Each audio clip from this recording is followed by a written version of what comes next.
दोस्तों नमस्कार। देखिए चल रहा एस्ट्रो हीलर चैनल से मार्च की 28 तारीख को गुरु जो कि एक शुभ ग्रह है ये अस्त होने जा रहे हैं और ये अस्त रहेंगे 27 अप्रैल तक और बीच में लगभग 22 अप्रैल को ये चंडाल योग में भी प्रवेश कर जाएंगे। अब हम सब जानते हैं कि गुरु का जो कार्य तत्व है वो शुभ कार्यों के लिए होता है, जैसे कि शादी, रोका, और वहीं पर गुरु का संबंध हमारी शिक्षा से है, हमारे बच्चों से है। अगर किसी स्त्री की बात करूं तो उनकी कुंडली में उनके हस्बैंड है। गुरु का सीधा संबंध धन से है, वेल्थ से है, बैंक से है। और जो राजा होते, अभी आजकल के ज़माने में तो राजा नहीं रहे, तो जो गवर्नमेंट है, जो उनके जो सलाहकार हैं उन्हें भी हम देखते हैं, बुध भी है और गुरु भी है। गुरु खास करके जो उद्देश्य देते हैं। अब ऐसे में जब गुरु अस्त हो जाएंगे, और गुरु अस्त हो जाते हैं जब वो सूर्य के समीप 11 डिग्री से कम उनके फासला जब होता है तब ये अस्त होना शुरू हो जाते हैं। अब ऐसे में हम सभी को लग सकता है कि नसीब साथ नहीं दे रहा। जो चीज़ें हम उम्मीद कर रहे थे, अपेक्षा थी कि ये कार्य हो जाएगा, वो कार्य में देरी होने की संभावना भी दिखाई पड़ती है।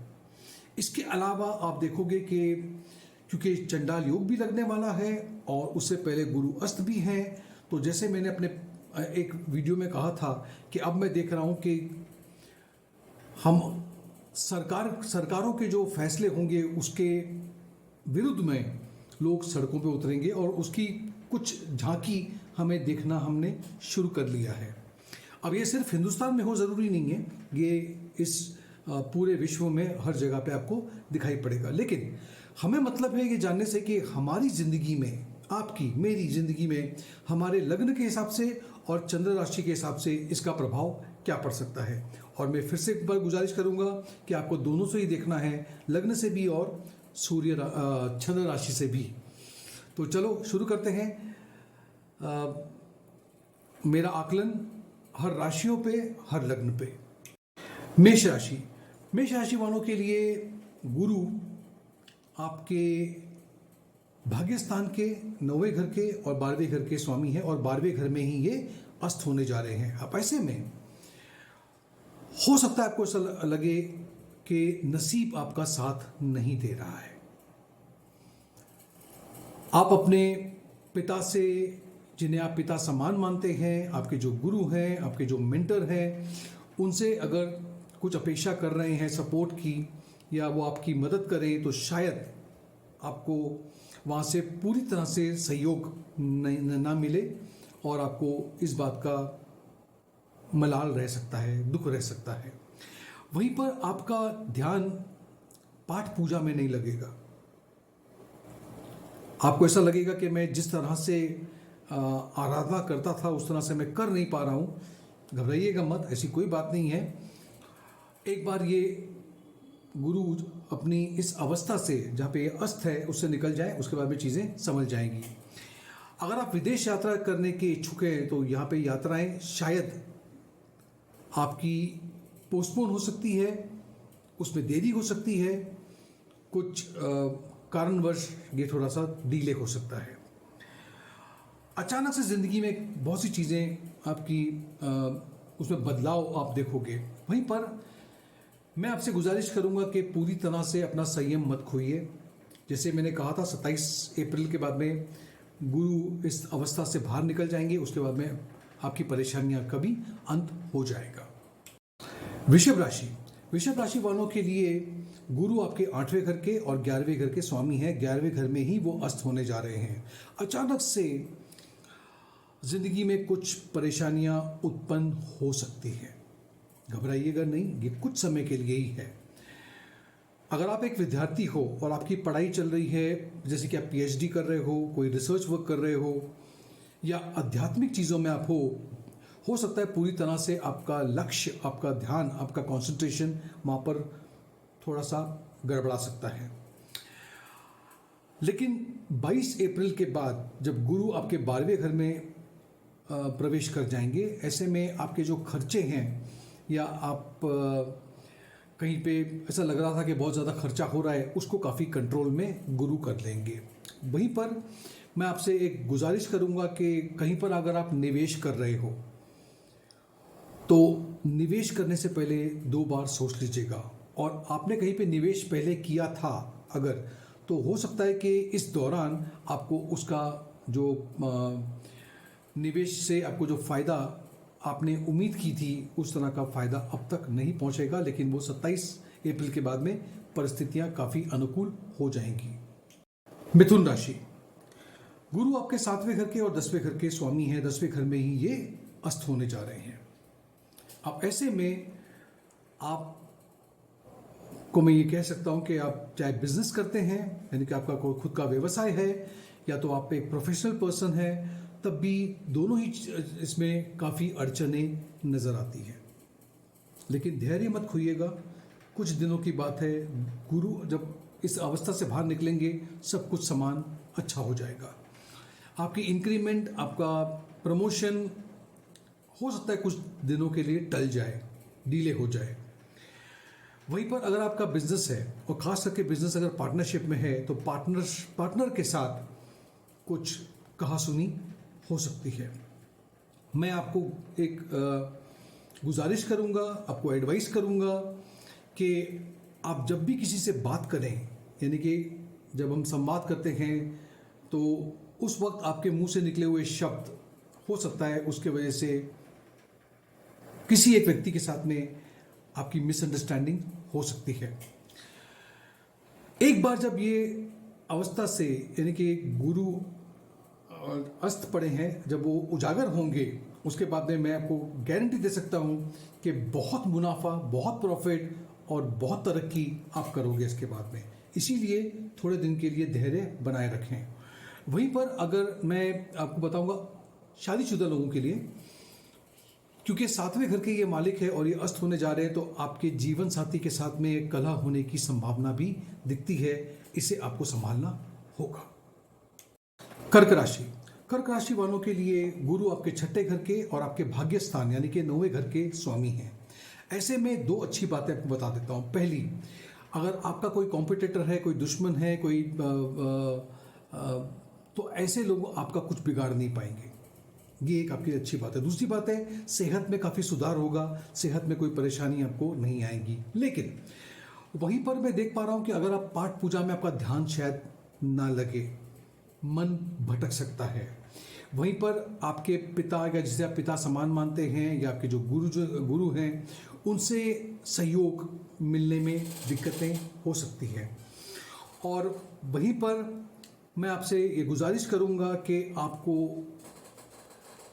बात करते समय, आप किसी से अगर बातें कर रहे हो, तो आपके जो शब्द है उस शब्दों का आपको ख्याल रखना होगा। हो सकता है आपके मुंह से निकले हुए शब्द किसी को हानि पहुंचा सकते हैं, या कम से कम मिसअंडरस्टैंडिंग क्रिएट कर सकते हैं ऐसे।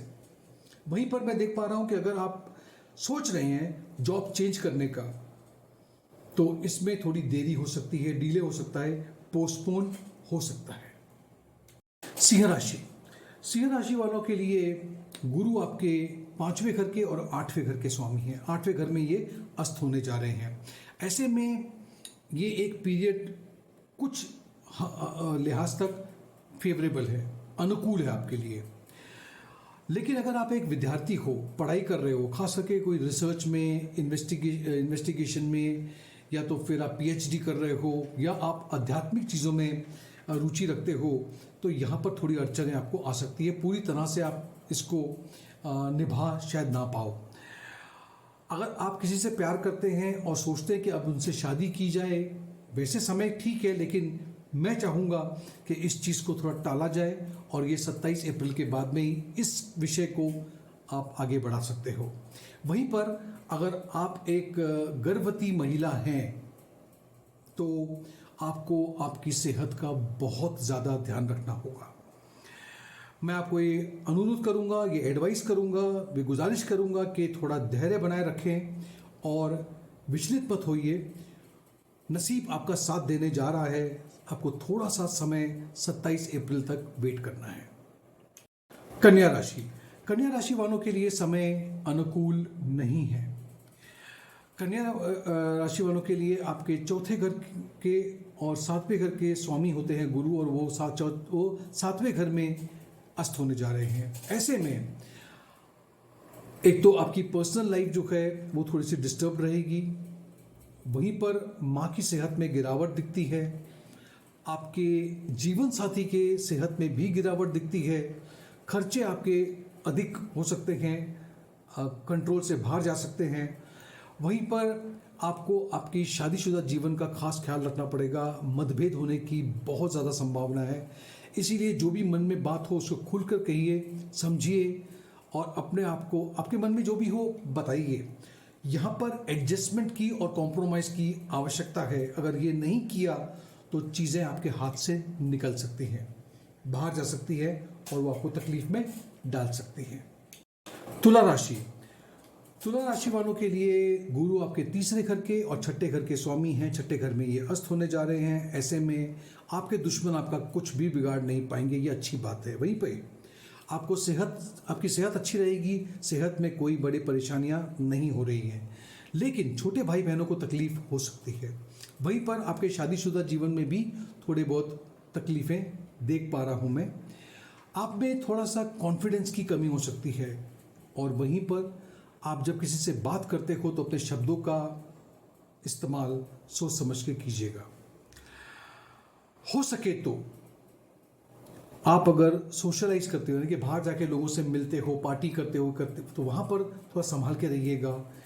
वहाँ पर ऐसी कोई घटना घट सकती है जिसकी वजह से आपके और आपके रिश्तों में खटास आ सकती है। वृश्चिक राशि, वृश्चिक राशि वालों के लिए गुरु आपके दूसरे घर के और पांचवें घर के स्वामी हैं। पांचवें घर में ये अस्त होने जा रहे हैं। ऐसे में अगर आप एक विद्यार्थी हो, पहली बात, आपका ध्यान पढ़ाई में नहीं रहेगा, थोड़े विचलित हो सकते हैं आप। वहीं पर अगर आप किसी से प्यार करते हैं, रिलेशनशिप में हैं, तो वहाँ पर दिक्कतें हो सकती है, जिसको हम ईगो कहते हैं, अहम कहते हैं, अहंकार कहते हैं, उसके वजह से परेशानियां हो सकती है। वहीं पे अगर आप शादीशुदा हैं, आपके बच्चे हैं, तो बच्चों की सेहत को लेकर के भी थोड़े परेशान रह सकते हैं आप। मैं यहाँ पे ये भी बता दूं, और ख़ास करके उन लोगों से कहना चाहता हूँ जो गर्भवती महिला हैं, अगर आप इस वक्त आपको ज़रा सी भी तकलीफ होती है, इतनी सी भी, तो आप तुरंत अपने डॉक्टर से संपर्क कीजिए। इसे अनदेखा बिल्कुल नहीं करना है आपको। अब जो हमारे करीबी लोग हैं, जो हमारी फैमिली जिसे हम कहते हैं, उनसे भी कोई अनबन होने की संभावना है। और वृश्चिक राशि वाले एक बात का ध्यान रखिएगा, अपने लहजे में, अपने बिहेवियर में, अपनी बातों में अपने सेहत का ख्याल रखिएगा। ये थोड़ा गड़बड़ मामला है। धनु राशि वाले, धनु राशि वालों के लिए गुरु आपके पहले घर के और चौथे घर के स्वामी हैं। चौथे घर में वो अस्त हो रहे हैं। ऐसे में सेहत का ख्याल रखिएगा, सेहत में थोड़ी गड़बड़ होने की संभावना है। अब चौथा घर जो है, जहाँ पर गुरु अस्त हो रहे हैं, ये आपकी माँ का घर है, आपका अपना घर है, आपका वाहन है, यानी कि गाड़ी है। घर का जो सुख बोलते हैं ना, एक सुखी परिवार, डोमेस्टिक हैप्पीनेस, वो भी है। तो ऐसे में आपको इस बात का ध्यान रखना होगा कि इसमें थोड़ी बहुत गड़बड़ हो सकती है। वहीं पर आपकी माँ की सेहत खराब हो सकती है, माँ के साथ में थोड़ी बहुत कहासुनी हो सकती है। रिलेशनशिप में अगर आप हैं, किसी से प्यार करते हैं, तो वहाँ पर भी थोड़े बहुत अनबन होने की चांसेस हैं। आपके अगर बच्चे हैं, आप शादीशुदा हो, तो बच्चों के सेहत का भी ख्याल रखना होगा आपको। मकर राशि वालों के लिए, मकर राशि वालों के लिए गुरु आपके तीसरे घर के और 12वें घर के स्वामी हैं, और ये तीसरे घर में अस्त होने जा रहे हैं। ऐसे में आपके छोटे भाई बहनों के साथ आपकी हो सकता है उनको कोई तकलीफ हो, या आपकी उनसे कोई कहासुनी हो जाए, मतभेद हो जाए, संभावना दिखती है। आपके कॉन्फिडेंस में, आपकी जिसे कहते हैं हिम्मत में थोड़ी कमी देखी जा सकती है। वहीं पर संवाद करने में, संचार में, कम्युनिकेट करने में दिक्कतें आपको आ सकती है। हो सकता है आपके मुंह से शब्द निकल जाए जो मिसअंडरस्टैंडिंग भी क्रिएट कर सकती है। वहीं पर जो मैं पॉजिटिव देख रहा हूँ, जो आपके लिए अच्छा है, वो ये है कि आपके खर्चे जो हैं वो गुरु काफ़ी हद तक उससे कंट्रोल कर पाएंगे। तो अभी अगर बहुत खर्चा हो रहा था तो खर्चे में कमी आ सकती है। वहीं पर आपका जो आपके आसपास का जो वातावरण है, जो घर के अंदर जो लोग हैं, उनके साथ में थोड़ी बहुत कहासुनी हो सकती है, जिसको हम ईगो कह सकते हैं। उसके वजह से ये थोड़ा बहुत हो सकता है। तो इन चीज़ों का आपको ध्यान रखना होगा।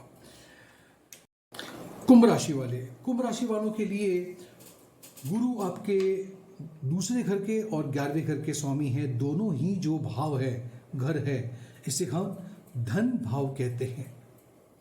यहाँ से हम आकलन करते हैं धन के बारे में। तो ऐसे में आपको पैसों को लेकर के समस्या आ सकती है। किसी जगह पे निवेश ना करें, निवेश करना पड़े तो बहुत सोच समझ के कीजिएगा।